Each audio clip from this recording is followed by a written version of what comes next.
So today I'm going to introduce you guys to scientific notation. The fun thing about scientific notation is that we have actually seen it before, most likely in our calculators. Because sometimes if I have a really, really large number, what happens on your calculator is it says 1E17. So what we're going to learn when we learn scientific notation is we're going to understand what this E represents. So scientific notation is used in the real world to represent really, really large numbers or really, really tiny numbers. And we're going to learn how to convert to and from scientific notation.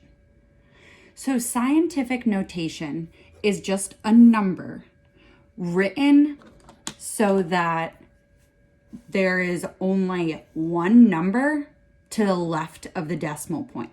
So if there's a decimal point here, I can have a couple of numbers to the right of it, but scientific notation will only have one digit in this one's place value.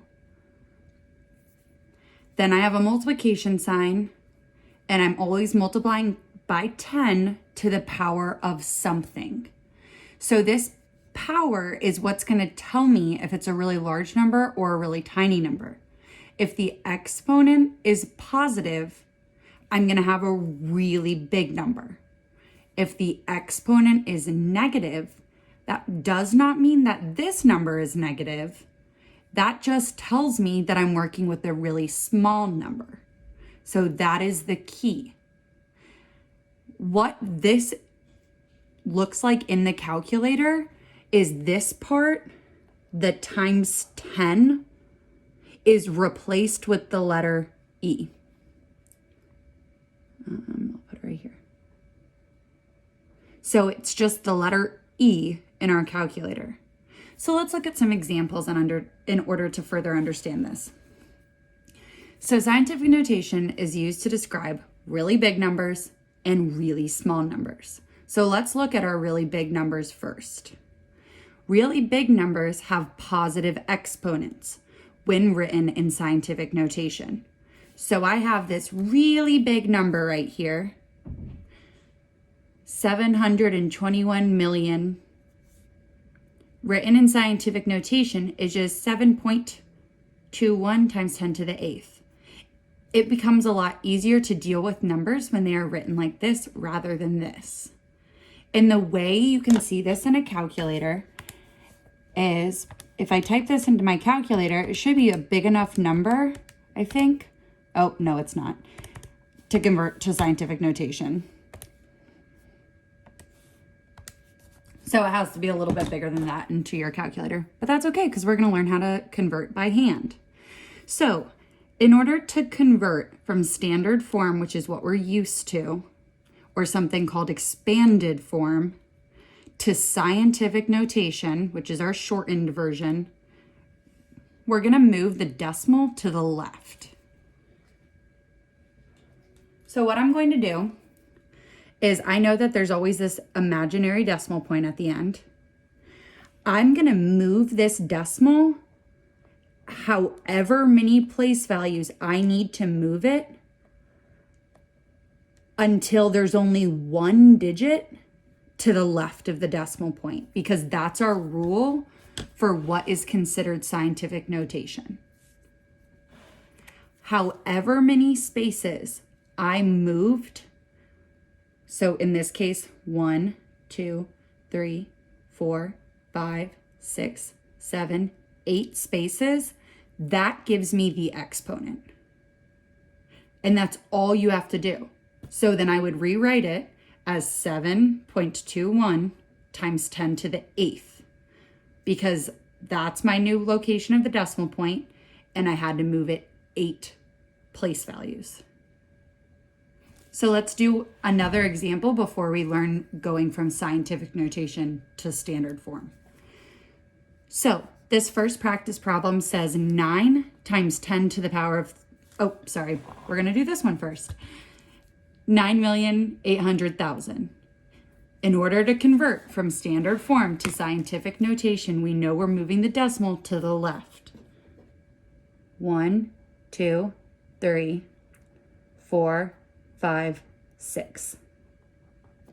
So my new number, it's the same number, just the new way I'm representing it, is going to be 9.8. And we moved it 6 times. So it's going to be times 10 to the power of 6.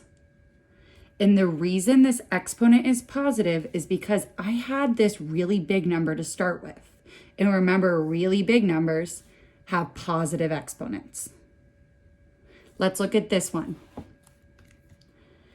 I know I have an invisible decimal point right here. 1, 2, 3, 4. So my new number is 1.18 times 10 to the power of 1, 2, 3, 4 spaces. So we have an exponent of 4. You can also be given a number in scientific notation and be asked to convert it to standard form or expanded form. So what that's going to look like is really similar, except for we're just doing it backwards now. So when we convert from scientific notation to standard form, instead of moving the decimal left, we're moving this decimal right. And you're going to move it right the number of spaces that the exponent tells you to move it. So for this one, we would say, okay, my decimal is here. I need to move it right 8 spots. 1, 2, 3, 4, 5, 6, 7, 8. 3, 4, 5, 6, 7, 8. Just double checking, and that's where my new decimal point is going to go. I need to make sure I plug in zeros for placeholders. And I have my new number, which is the number that was right up here. 1, 2, 3, 4, 5, 6 zeros. 1, 2, 3, 4, 5, 6 zeros. Perfect. So let's look at some different examples. 9 times 10 to the power of 3. 9 times 10 to the power of 3 means that I need to move my decimal 3 spaces to the right. And then I need to fill in the zeros that were my placeholders because there's no more numbers there. So 9 times 10 to the power of 3 in expanded form is just 9,000. 1.939 times 10 to the power of 5. That means that I have my decimal point and I'm moving it right 5 spaces. I have to put in my placeholders and I have my new number. These numbers aren't so bad to look at, so they make scientific notation look a little less useful. But if I had a number like this,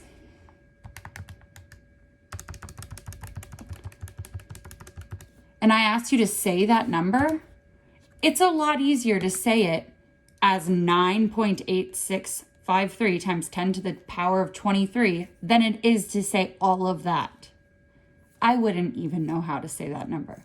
That's why scientific notation is important. So really quickly, I'm just going to show you what this would look like in your calculator so it doesn't get confusing. So this would be 9.8 E6. This one would be 1.81 E4. Because remember that they are replacing this times 10 to the power of with the E. So now let's look at really, really tiny numbers. Really tiny numbers function almost the exact same way. The only difference is we're moving in opposite directions now because the numbers we're working with are really tiny instead of really large. So really small numbers have negative exponents. So if I'm looking at this tiny number, 0.000614, I can say it as scientific notation with a negative exponent. 6.14 times 10 to the power of negative 5. So in order to understand this, we're going to look at the rules that we did for over here for small numbers. So in order to go from standard form or expanded form to scientific notation, we're going to move the decimal to the right, because remember that the goal of scientific notation is to have one number to the left of the decimal point. So I'm moving my decimal 1, 2, 3, 4, 5, because I want one digit to the left of my decimal. That would make this number 6.14. I moved it right 1, 2, 3, 4, 5 times. It's a tiny number, so it's a power of negative 5. So let's look at a couple of examples. If I'm given this tiny number, I can convert it to scientific notation. What I'm going to do is move my decimal point however many places I need to move it to have one digit to the left of the decimal. I had to move it 1, 2, 3, 4, 5, 6 times. So my new number is 7.6 times 10 to the power of a negative 6, because we're dealing with small numbers, so it's a negative exponent. Over here we had big numbers and positive. Here we have small and negative. This number isn't that tiny, but we're going to do the same thing. I have to move it over 2 places in order to have one digit to the left of my decimal. So that gives me 7.63 times 10 to the power of negative 2. And then lastly, we are going to understand how to convert from scientific notation to standard notation.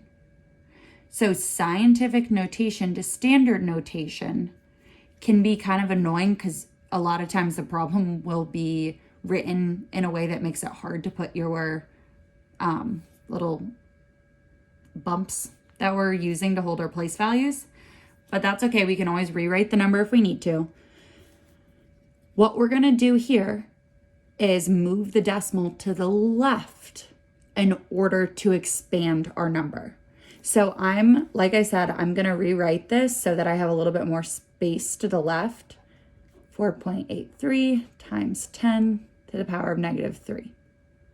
This is a negative exponent, so I'm creating a tiny number.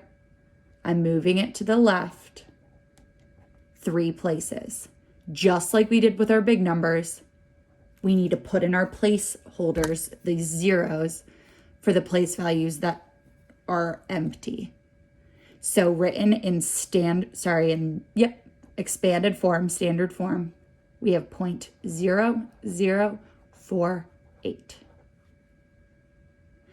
And then this number, remember that if there is no decimal, then it's automatically just 0.0 times 10 to the power of negative 5. I'm going to move my decimal this many spaces to the left because it is a negative decimal. So it's going to create a tiny number. And I'm going to fill in my zeros as placeholders. So this ends up being 0.1234, 4 zeros, and then my 1.